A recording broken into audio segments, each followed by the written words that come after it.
Hello, welcome to the morning news. Bolivians went to the polls again Sunday to elect their local and regional representatives.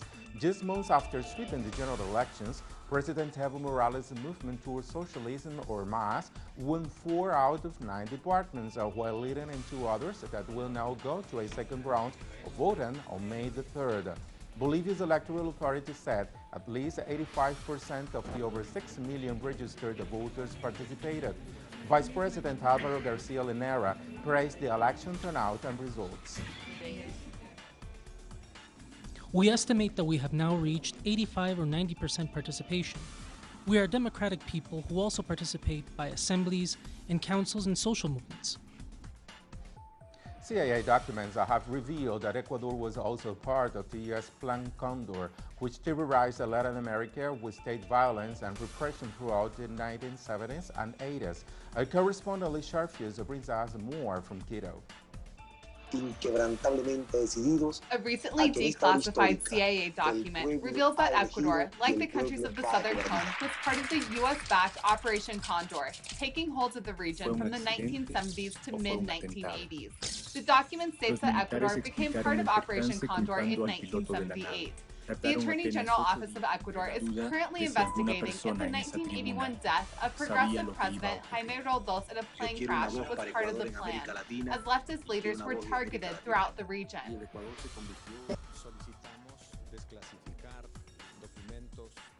We asked for documents in the United States to be declassified.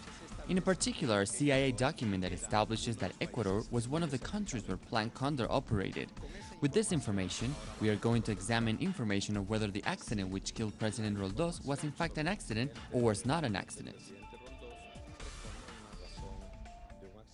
The CIA document stipulates that Ecuador's intelligence services, Army, Navy, and Air Force agreed to gather and share information with other states, monitor telecommunications, and engage in psychological warfare as part of the plan.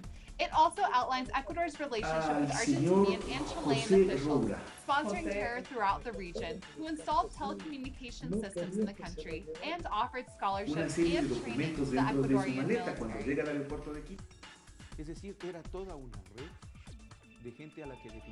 They financed an entire network of people to work in their interests. They wanted to destroy communism and affect the position of sovereignty of Ecuador to break its relations with Cuba. This was not good. This caused a lot of damage. It is the period that the left experienced the greatest repression in its history.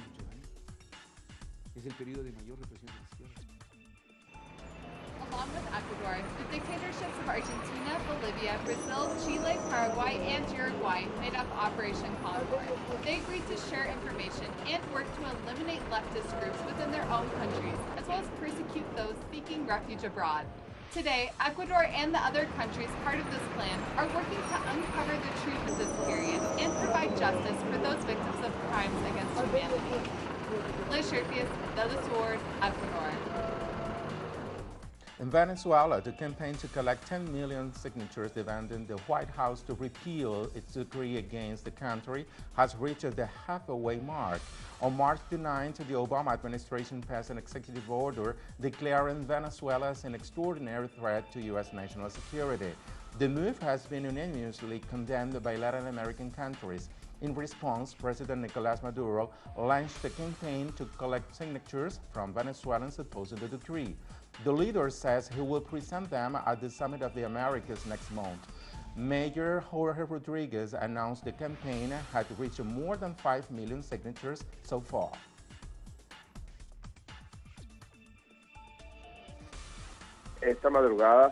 This morning have reached 5,000,1,058 signatures. The message is for all the people of Venezuela to continue mobilization. We are getting close to the 10 million signature goal. And the door-to-door campaign has been a resounding success throughout the country.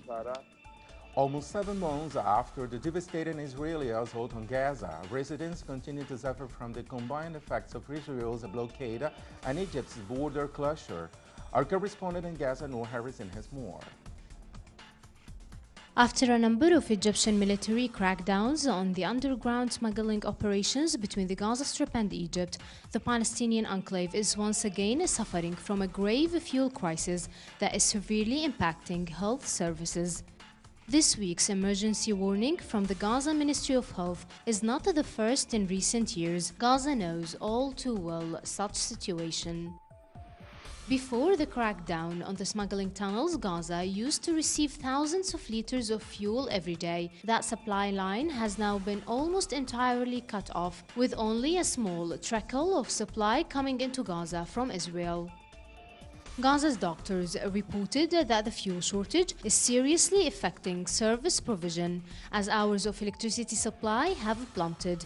The lives of kidney patients needing dialysis, those in the intensive care units, and premature babies are at risk. We got excited last week when we heard that the electricity in Gaza will get better.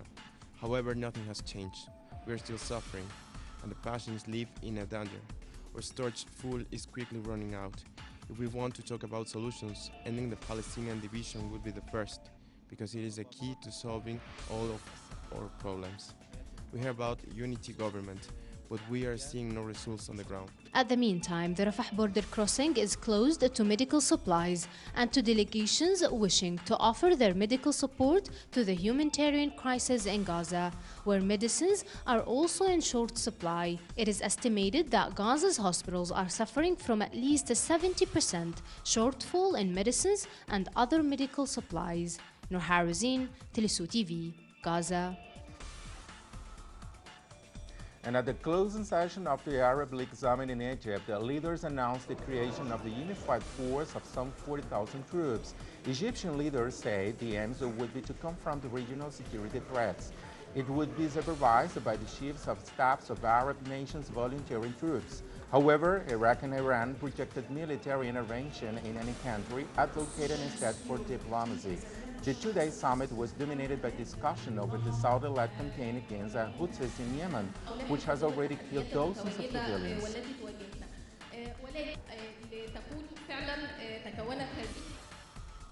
After technical glitches and delays, voting in Nigeria's presidential election extended into Sunday. Elections authorities admitted the difficulties, while the two leading candidates, Goodluck Jonathan and former military ruler Muhammadu Buhari, pledged peace. Buhari's party led protests calling for the elections to be cancelled after irregularities and violence were reported in some regions. As more than 1 billion Roman Catholics celebrated an important date in the religious calendar, Pope Francis paid a tribute to victims of recent violent acts. He led the traditional Palm Sunday in St. Peter's Square on the day that marks the start of Holy Week, which ends on Easter Sunday. The 78-year-old Argentine pontiff asked Catholics to pray for victims of the Germanwings plane crash that killed 150 people. Pope Francis also acknowledged those killed due to their faith in reference to the Christians killed by ISIS extremists. After celebrating Easter Eve and Easter Day Masses, he delivered his Urbi et Orbi, there is to the city and the world message. More on this on our website telesurtv.net/English. Thank you for watching and have a nice day.